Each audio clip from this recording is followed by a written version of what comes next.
तो इस तरह से इन लोगों ने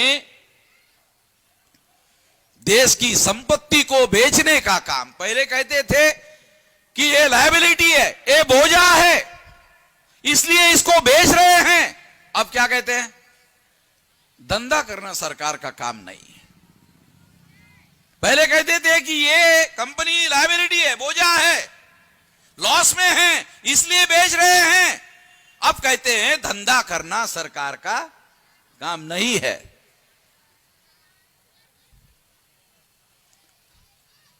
जो पब्लिक अंडरटेकिंग सेक्टर की कंपनियां हैं वो केवल धंधा नहीं है, इसके साथ राष्ट्रीय सुरक्षा का भी मामला जुड़ा हुआ है।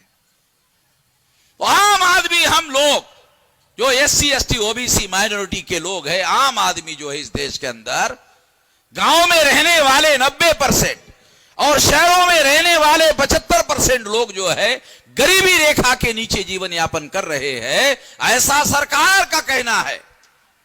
और अगर सरकार ये कहती है तो 75 साल की आजादी में इन लोगों का विकास करने के लिए क्या किया?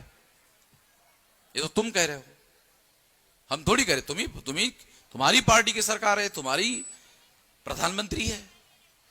तुमने लोगों के रोटी कपड़ा और मकान, रोटी कपड़ा और मकान की 75 साल में व्यवस्था नहीं की। इज्जत से हमारे लोग क्या चाहते हैं? हमारे लोग क्या चाहते हैं? पंच पकवान चाहते हैं डेली खाने के लिए? नहीं, इज्जत से रोटी कपड़ा और मकान चाहते हैं भाई, इज्जत से चाहते, सम्मान से चाहते। 75 साल में ये तुम लोगों ने किया नहीं। क्या चाहते हैं हमारे लोग? शिक्षा, हर गांव में स्कूल होना चाहिए। हमारे आदमी ये नहीं चाहते कि अंबेडकर की तरह कोलंबिया में पढ़ने के लिए हमें भेजो। बाबा साहब अंबेडकर कोलंबिया में जाके पढ़े, लंदन स्कूल ऑफ इकोनॉमिक्स में जाके पढ़े, तो हमारे बच्चों को भी लंदन स्कूल ऑफ इकोनॉमिक्स में और कोलंबिया यूनिवर्सिटी में जाके पढ़ाओ। ये नहीं चाहते। गांव में एक अच्छा स्कूल हो। सरकार कहती है 2 लाख गांवों में स्कूल ही नहीं है। 6.5 लाख गांवों में, 6.5 लाख गांवों में से 2 लाख गांवों में स्कूल ही नहीं है। योगी ने रेजोल्यूशन पास किया, मंत्रिमंडल में निर्णय लिया। क्या निर्णय लिया?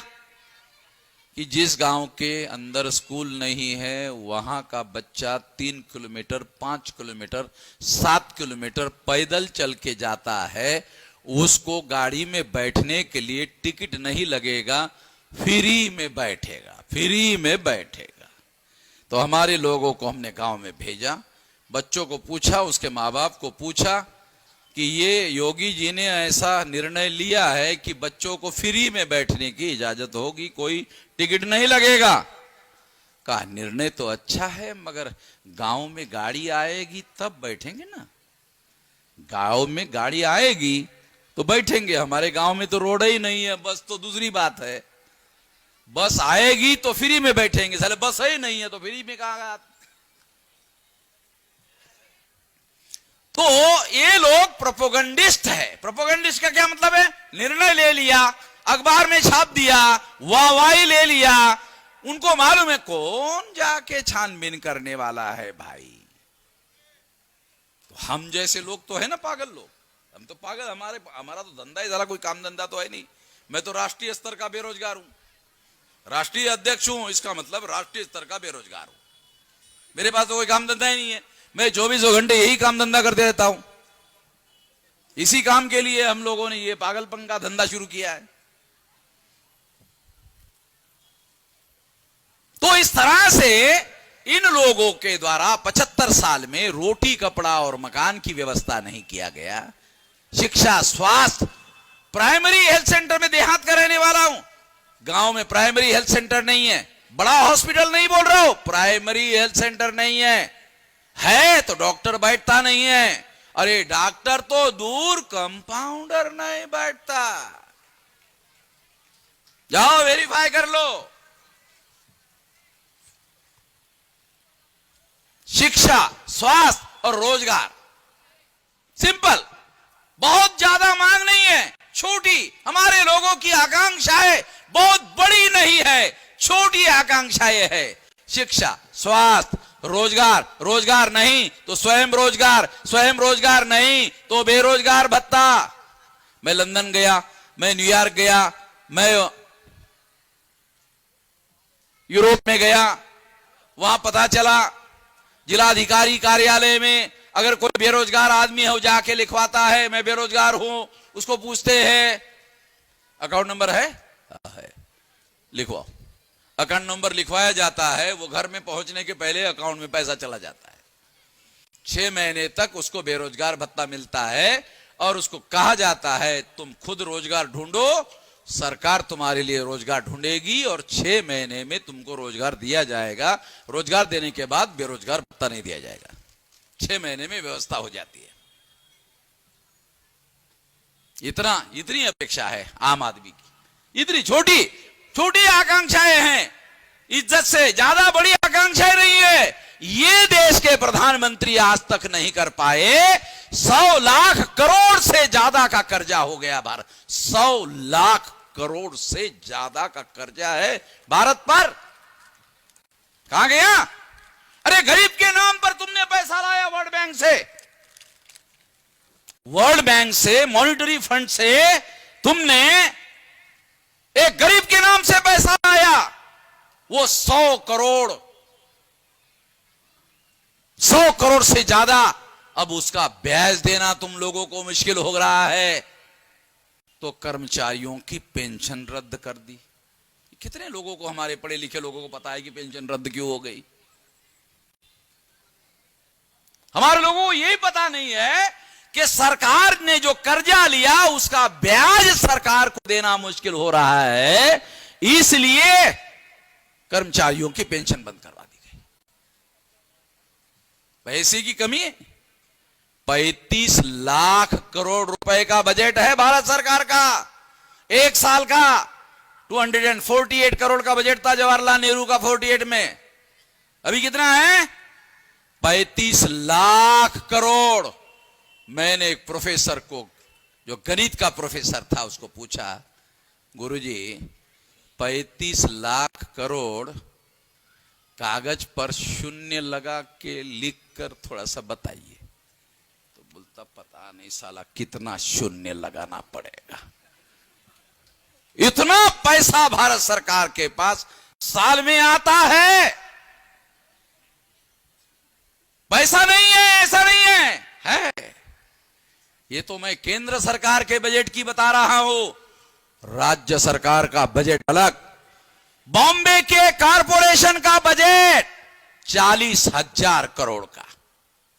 अकेले बॉम्बे की जो कारपोरेशन है उसका बजट 40,000 करोड़ का है।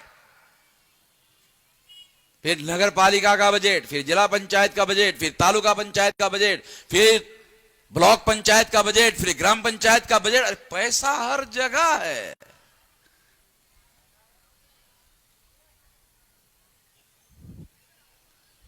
पैसे की कहां कमी है? मगर गरीबों के कल्याण के लिए कोई विकास की योजना आज तक नहीं बन पाई। किसी प्रधानमंत्री ने इसके लिए कोई विकास की योजना नहीं बनाई। बाबा साहब अंबेडकर ने जवाहरलाल नेहरू को पत्र लिखा कि आप समाजवादी है। देखिए बहुत खास बात बता रहा हूं। बाबा साहब अंबेडकर ने जवाहरलाल नेहरू को लेटर लिखा, डॉक्यूमेंट्री एविडेंस है, लिखा आप समाजवादी है, मैं राष्ट्रीय संपत्ति का वितरण करना चाहिए जैसे समाजवादी कहते हैं वैसा नहीं कहना चाहता।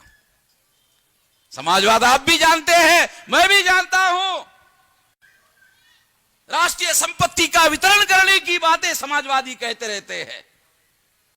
मैं उत्तर प्रदेश के समाजवादियों की बात नहीं कर रहा हूं, नहीं तो आप लोगों का भ्रम हो जाएगा। उत्तर प्रदेश के जो समाजवादी है ना, उनको तो समाजवाद क्या है यही पता नहीं, दूर दूर तक। इसलिए बाबा साहब अंबेडकर ने कहा मैं क्या चाहता हूं इनकी शिक्षा की सही व्यवस्था कर दो, रोजगार की व्यवस्था ये खुद कर लेंगे।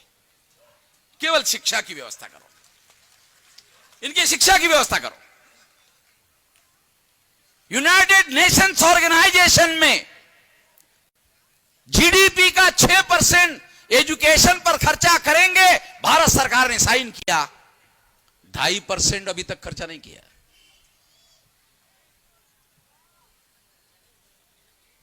साथियों,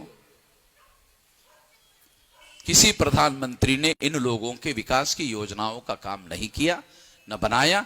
इसलिए ना करने वाले जितने भी प्रधानमंत्री हैं, मैं उन सब लोगों को एक सर्टिफिकेट देना चाहता हूं कि ऐसे सारे प्रधानमंत्री नालायक, ऐसे सारे प्रधानमंत्री को मैं एक सर्टिफिकेट बहाल करता हूं, ऐसे सारे प्रधानमंत्री नालायक। आप बोलेंगे मेश्राम जी, आपके जैसा आदमी गाली दे रहा है, अच्छा नहीं, शोभा नहीं देता है, अच्छा नहीं लगता है। मैं कहां गाली दे रहा हूं? मैं तो कह रहा हूं कि ये प्रधानमंत्री लायक नहीं है, नालायक, लायक नहीं है, ये कह रहा हूं भाई। इसलिए आने वाले चुनाव में, अभी आखिरी बात, आने वाले चुनाव में ये राष्ट्रीय परिवर्तन मोर्चा, जब हमने बनाया 18 दल थे, बाद में 31 हो गए, और अभी 41 दलों का गठबंधन है। कोई जिला स्तर के हैं, कोई कमिश्नरी स्तर के हैं, कोई और 2 कमिश्नरी के हैं, कोई स्टेट लेवल के हैं। अभी एनडीए और यूपीए की तरह हमने भी एक राष्ट्रीय परिवर्तन मोर्चा बनाया। ये राष्ट्रीय परिवर्तन मोर्चा इसलिए बनाया क्योंकि ये अब आने वाले समय में ये राष्ट्रीय परिवर्तन मोर्चा बनने जा रहा है। हमारा संगठन वाम से भारत मुक्ति मोर्चा, बहुजन क्रांति मोर्चा 31 राज्यों में, 567 जिलों में, 4000 से ज्यादा तहसीलों में, 22,000 से ज्यादा ब्लॉक में, 1.5 लाख से ज्यादा गांवों में फैला हुआ है। 2 बार भारत बंद किया। 13 पॉइंट रोस्टर के विरोध में नरेंद्र मोदी को मजबूर किया पार्लियामेंट में संविधान संशोधन करने के लिए, और सीएए के लिए भारत बंद किया। नहीं तो प्रतिदिन मोदी और शाह सीएए सीएए सीएए, जैसे ही भारत बंद किया तब से बोलना ही बंद। बोलते सुनते हो अभी सीए एकदम बोलती बंद। 840 का करंट लगाया, ऐसा भारत बंद करवाया। अभी नीट के मुद्दे पर 4 चरणों में आंदोलन घोषित किया। 4था चरण था भारत बंद। हमने ज्ञापन दिया, ये नीट का मामला हल करो, कागज में ज्ञापन दिया। तो प्रधानमंत्री को मैसेज गया कि भारत बंद होने वाला है।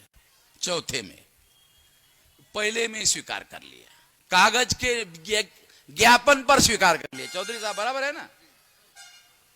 केवल कागज का ज्ञापन दिया, स्वीकार कर लिया। क्यों मालूम है? इन्होंने कहा क्या भारत फिर तो होगा, भारत बंद होगा। वामन मेश्राम ने कहा कि भारत बंद हो, भारत होगा, फिर होगा, हर हालत में होगा। इतनी बड़ी संगठन शक्ति हमने बनाई है, और आने वाले 10 साल में 20 बार भारत बंद करेंगे, और भारत में एक भी आदमी नहीं रहेगा एससी एसटी ओबीसी माइनॉरिटी का जिनको पता नहीं चलेगा।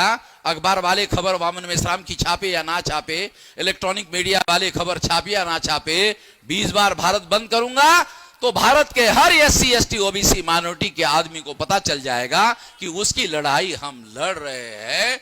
तो 10 साल में ब्राह्मणवाद का राम नाम सत्य होगा।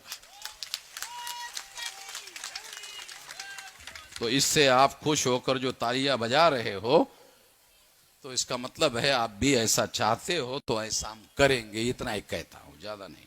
धन्यवाद।